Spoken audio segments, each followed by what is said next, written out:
Hey Waffle Gang, I do hope you are well. My name is Mark and today we're checking out some more Reddit stories. And if you do love a Reddit story, why not consider hitting that like, subscribe, maybe that notification bell too. And let's crack on with today's first story. Much love, guys. Now today's first story comes from Hella Preggers from the Relationship Advice subreddit. And it says, I, 32 female, think my husband, 33 male, may be having an affair with the girl, 19 female, next door. I'm also pregnant.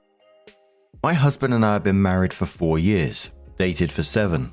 We have 1 son, 2, and I'm 6 months pregnant. I love him deeply. He's a very busy lawyer and often comes home late at night. I never thought he'd cheat on me, but since I began to get bigger, we've been having less sex. A few months ago, a young woman moved into the condo about 2 doors down. She's a very beautiful girl, but a bit aloof to me. We did invite her over to a dinner party when she first came. A few weeks ago, I noticed that my husband followed her on Instagram and added her on Snap. I asked him about it and he said she followed him first and he didn't want to be rude. Last week, I started noticing him using his phone more and more and generally being distracted.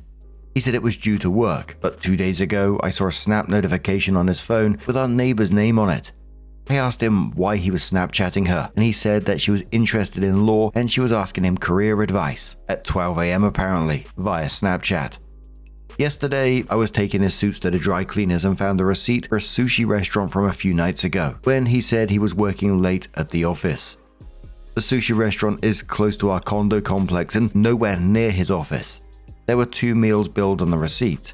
I confronted him when he came home from work and he said he took a client out for dinner, but there were so many nice restaurants near his office. Why the one near our house? I'm almost 90% certain he's cheating. What should I even do? I'm about to be a mother of 2. I never even prepared for the possibility of this happening in our marriage, and definitely not this soon. Advice, please. So the first commenter comes in with advice saying, given you can't be certain he's cheating yet, the first thing you need to do is quit confronting him for every discrepancy you notice. By doing so, he'll become more and more aware you're picking up on his activities, whatever they are. If those activities involve cheating, your actions will likely cause him to be more stealthy and adept at covering his tracks. Use more restraint and let the evidence pile up until you can ascertain what's really going on. And be sure to document your findings however you can. In the meantime, act like your antenna isn't up and let him relax around you. A commenter says, I would tell my partner that him being a 33-year-old man Snapchatting a 19-year-old is completely inappropriate and she can ask Google or any other lawyer for advice. Unacceptable. Another one says, do you have the disposable funds necessary to hire a private investigator? In part to confirm, but also as an investment for a more favorable divorce settlement. Opie says we have a joint account and he might get suspicious if I withdraw a large sum of money. Maybe I can just investigate it myself. Yeah, and I'm pretty much with all the comments on this one. Late night Snapchatting a 19-year-old suddenly glued to his phone and then dinner for 2 near their home when he said he was working late. You know, again, it's a pattern, isn't it?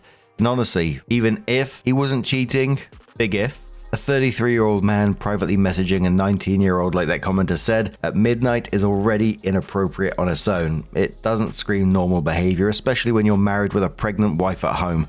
Absolute red flags all around, but OP does come in with an update and says thanks for everybody's advice on my first post. It's been an interesting week to say the least. Last Friday after work, he left for a supposed weekend golfing trip with his 2 friends to a place only an hour drive away. Before he left, I texted the wife of one of his friends if she wanted to get together for brunch on Sunday. She said she had plans with her husband. I had texted the wife of his other friend and surprised, she confirmed that her husband was at home and not going on any trip. I pretended like I didn't know and said goodbye to my husband as usual. However, I asked my retired uncle, 65, to follow my husband's car. My husband does not know my uncle, so I thought it was a good plan. My uncle followed him to the airport and took a picture of him walking with the neighbor girl. He followed them and said they checked into an airline with flights going to the Caribbean. I thanked my uncle and gave him money for gas and his time, but he refused. I was obviously devastated and my son and I stayed with him and my aunt for the night. They advised me to find a good divorce lawyer right away. When my husband came home Sunday night, I said I was filing for divorce. He acted really shocked and hurt and asked me why. I said I knew about his affair and I had proof, so he could stop acting stupid. He said I was mistaken, and then asked whether he enjoyed his beach vacation, and the look on his face was just undeniable. I guess he finally realized he was backed in a corner and had no more lies left to tell. I told him I just wanted to know why. He said that he was shy and insecure growing up, and that he had really low self-esteem. He said he felt validated by the attention of a younger woman, and said it made him feel wanted. He admitted that it was a crush gone wrong. I said there's no way I can trust him again. He said that's understandable and that he was sorry it had come to this. He said he probably made a mistake by marrying in his 20s, that some men were ready to settle down at that age, but he realized he was not one of them. He said that he still loved me though, but that it was best if we went our separate ways. The shittiest part of all this, he's staying at his mistress's condo a few doors down while we get our divorce. It will be a long few months, but I'm getting a good lawyer and making sure the future of my kids are secured. I also have a good support system around me. I'm planning on moving to another city after the divorce. It'll be a while before I can learn to trust again. I've never hurt so much in my entire life. This level of betrayal from someone you thought was your soulmate is just indescribable, but I'm going to remain hopeful. Thanks for everyone's help and support. I wish it turned out different. Yeah, it's one of those updates where it's just bloody awful, but also really not surprising at the same time. OP was picking up on the red flags, immediately spotted the pattern, and there was something there. Basically him living a double life on the weekends, and his reason, I felt validated. I mean, mate, you've got a pregnant wife and child at home. That's not validation, that's selfishness. And his response when he was explaining himself just felt like incredibly cold. Like him just accepting the divorce. I know it's going to happen, but like, yeah, I probably shouldn't have married young. Let's go our separate ways. It's like, mate, what the hell? He just came across as really cold. With the fact that he's staying a few doors down with the neighbor as well. What an absolute arsehole. But what do you guys make of this situation? Let us know your thoughts down in the comments below, and let's move on to another story. Now our next story comes from Pianist Holiday 3484 from the Am I the Arsehole Here subreddit, and it says, am I the arsehole here for telling my father to accept that my brother isn't my responsibility? I, 35 female, have a complicated relationship with both my father and his wife Denise, fake name, for several reasons, some of which relate to my half-brother Jake, 9 years old. There's a lot of backstory here, but to sum things up, Jake exists because Denise wanted a baby and my father was upset that both his daughters were moving out. They expected me and my sister, 29 years old, to have an active role in caring for Jake. That wouldn't be possible for either of us, but they continued to assume we'd give in. We didn't, which led to multiple fights that soured my relationship with our father. Denise also got mad at me for refusing to be her village. I got pregnant with my first child when Jake was still a baby, which made her even more angry that I wouldn't help her as much as she wanted. Things at their household aren't great. Jake isn't well behaved. My father is not a very active parent, though he is more present than he used to be, and the older Jake gets, the more Denise loses interest in parenting. They never stop trying to get me to help take care of their son. To this day, whenever they need a babysitter, they call me first, even though I'm almost never able to do it. They've tried multiple things over the years, but most of their current strategies concern my children. Sam, 8 male, and Katie, 4 female. My kids do not get along with Jake, but not for lack of trying on my father and Denise's part. They've tried setting up play dates, aka Denise dumping Jake on me and my kids while she went shopping, making them share a room on family vacations, and my father even considered changing Jake to Sam's school a few years ago. Every time there's an opportunity to make the kids spend time together, they push for it. That brings us to now. My husband and I are planning a trip to France with our children in September to celebrate Katie's 5th birthday. We don't travel much and the trip will include Disneyland Paris, so the kids are thrilled. My father found out and decided to propose that we bring Jake with us. He said he'd pay for all the expenses, flights and hotels, so that his son could go to Europe with my family. I said no. We wanted this trip to just be us and our kids. He kept insisting that Jake would love going to Disney with us, that he and Denise really wanted some nice, child-free time, and that they'd appreciate it if I took care of my little brother like a good sister. We had an argument, and I ended up losing my patience. I told my father that he needs to accept that Jake is not my responsibility and never will be, and that he and Denise should have thought about their child-free time before having a child. My father is furious. He accused me of saying I wished Jake was never born. I didn't, and called me an ungrateful brat for refusing to take care of my brother. Denise later called me to yell a few insults as well. I don't think I'm in the wrong for refusing to bring Jake along, but I'm not proud of what I said to my father. My husband is on my side, but things was too harsh. Edit. I didn't explain this clearly enough, but my father only offered to pay for Jake's flights and whatever extra accommodation costs were needed for him to stay with us. He did not offer to fly my whole family to Europe. Now for me, I totally get OP here. This sounded like it was going to be a disaster waiting to happen from the start. The whole idea of being a village, which, we've seen it before, only works when people choose to be a part of it. You can't just decide to have a child and then, assign responsibility to your adult kids like it's a given. That's not a village, that's an expectation, and it's beyond bloody cheeky. And with everything she described, this isn't a one-off ask. It's been years of them trying to push Jake onto her, so yeah, I can understand why she snapped a bit. But at the same time, I gotta say, I do feel for Jake because none of this is his fault. He didn't ask to be in this situation, and it sounds like he's stuck in a household where neither parent is really stepping up properly, and I wonder, what his home life is like. So yeah, OP's absolutely right to set up boundaries, but it's hard not to feel sorry for the kid that's caught in the middle of it all. But a commenter says, not the arsehole. I think your stepmother and father are ridiculous. If they wanted child-free time, why not get a babysitter and go on vacation? Or better yet, all go on a family vacation. I think your father fails to realize you have a family of your own now, and they aren't the main priority anymore. Opie says, I think this happens mostly because I'm the eldest, honestly. He's always expected me to be more of a caretaker. My father wasn't a very active parent to me and my sister when we were babies, so I feel like he expected us to help when Jake was a baby so that he wouldn't have to put too much elbow grease into it. And Denise very openly expected us to be okay with doing unpaid babysitting whenever she asked.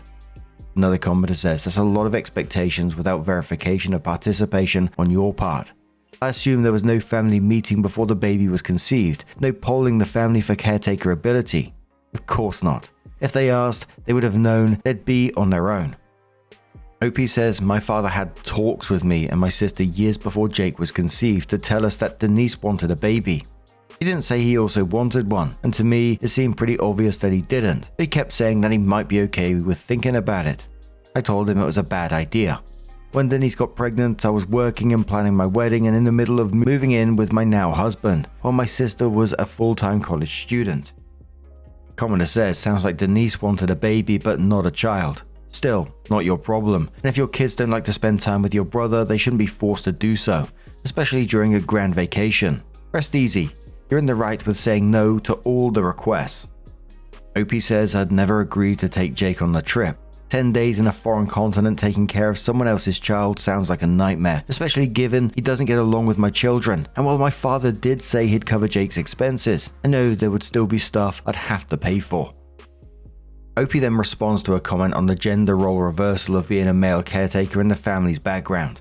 OP responded, I'm almost certain this wouldn't be happening if I were a man. And Denise did want a girl, not to make her a caretaker, just because she thought it would be cute to have a mini me.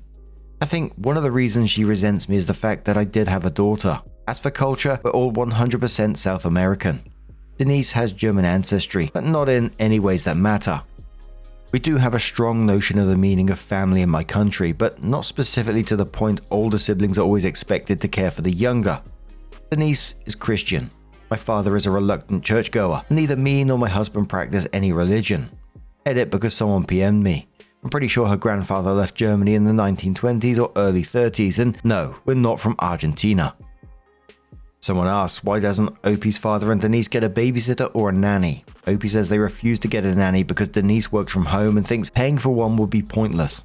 Pretty sure there are no boarding schools in my country, and they wouldn't send Jake abroad. Someone says, where's Opie from? And Opie says, we're from South America. Another commenter says, personally, I wouldn't be talking to Denise and block her or mute her. All conversations would be only with my father, and he'd be on thin ice and low contact for a while.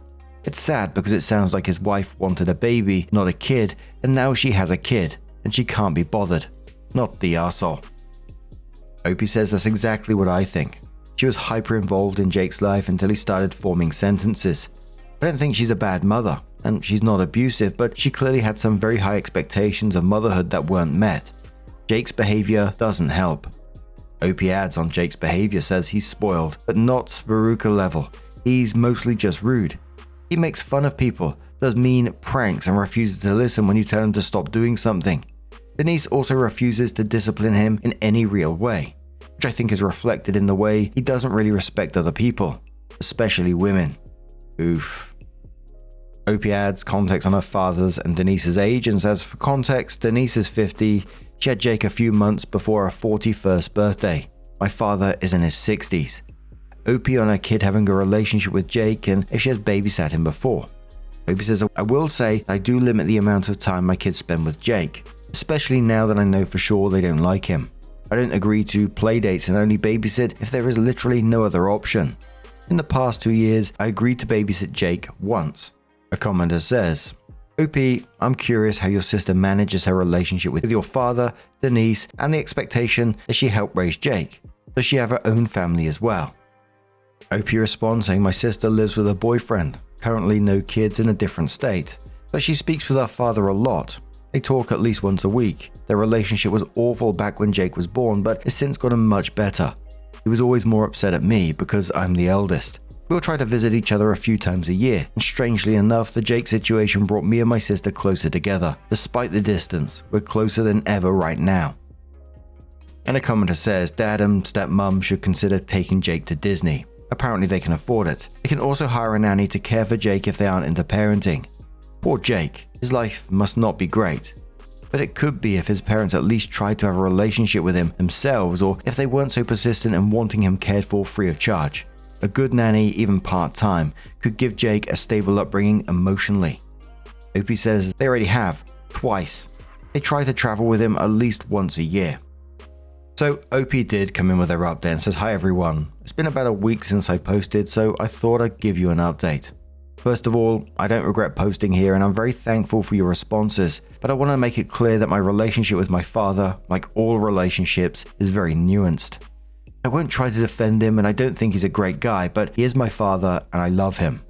This is a very small part of my life and I'm not willing to completely cut ties with him over it. I am, however, willing to go low contact, which is what I've decided to do. My sister flew over on Friday to spend her birthday weekend with us.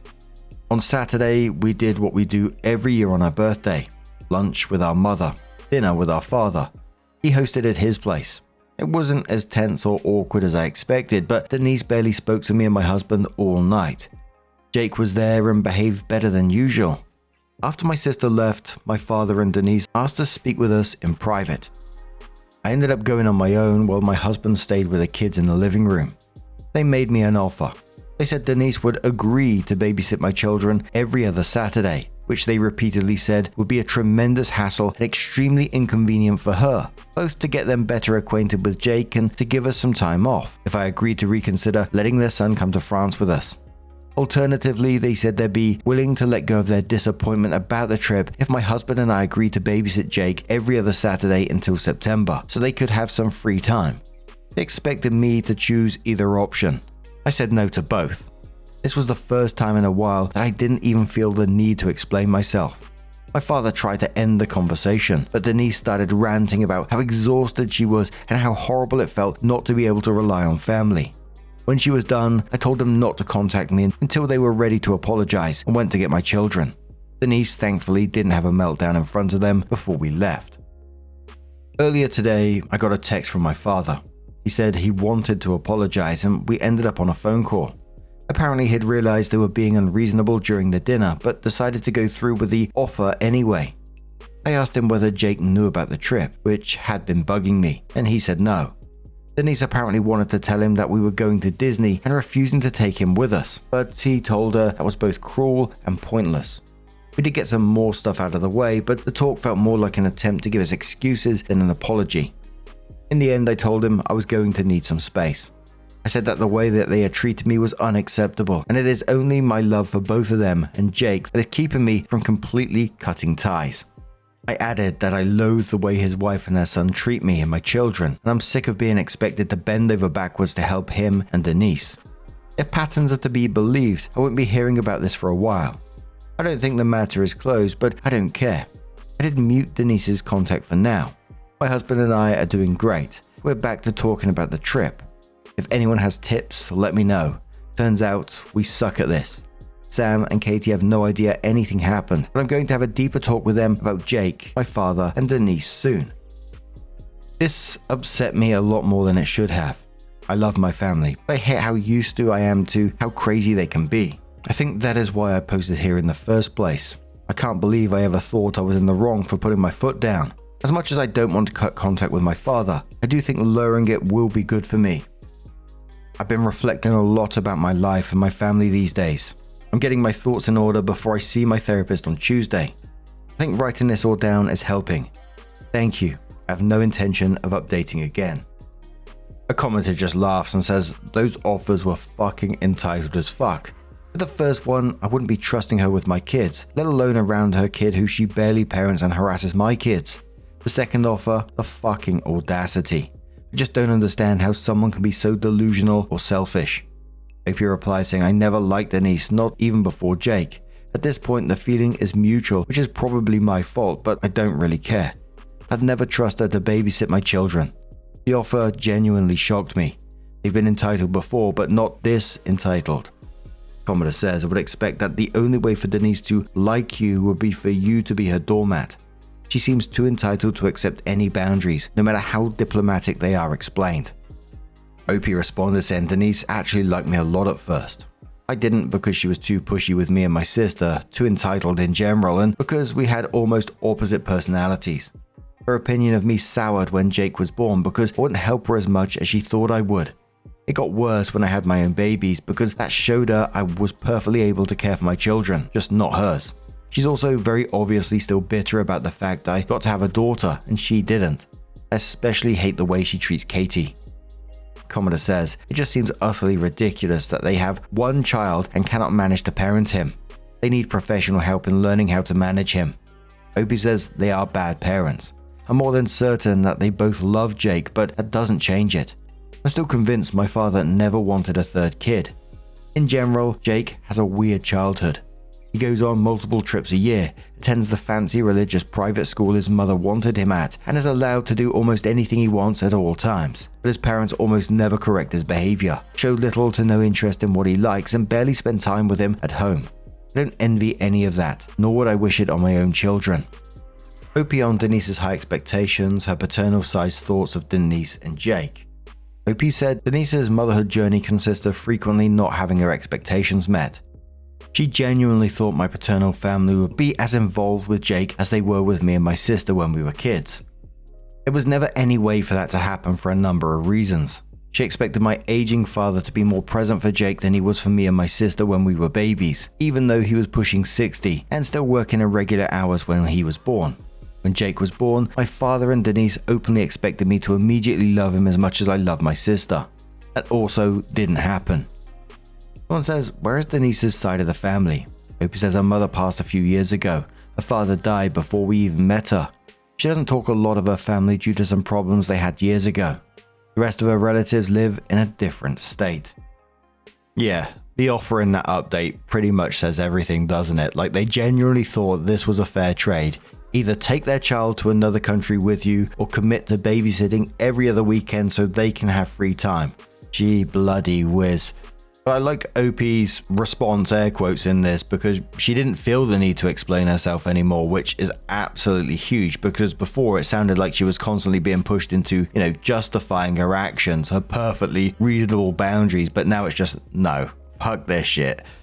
But again, after this, I still feel for Jake in all of this. Yeah, he might not be the easiest kid to deal with right now, but that didn't just come out of nowhere. When you've got parents who are, like in this story, inconsistent, completely disengaged, and constantly trying to hand you off to someone else, that's going to show up in their behavior in some form. I find it really sad and worrying for him at the same time, because if nothing changes, this doesn't just stay a difficult kid situation, it turns into a much bigger problem down the line. Again, OP is absolutely right to set the boundaries and protect their own family, but for me it's hard not to feel a bit sad for the kid who's basically being passed around instead of properly parented. But again, just to reiterate, that's nothing to do with OP. But what do you guys make of this situation? OP went low contact. Do you think it should have went further? Do you think there was another option to this? Let us know your thoughts down in the comments below. Just a huge thank you for being here today, getting involved in the stories, your love, your support, your time. It always means the absolute world to me. So thank you so much for being here. Truly is absolutely amazing. And hopefully I'm going to see you in the next one. Take care and much love.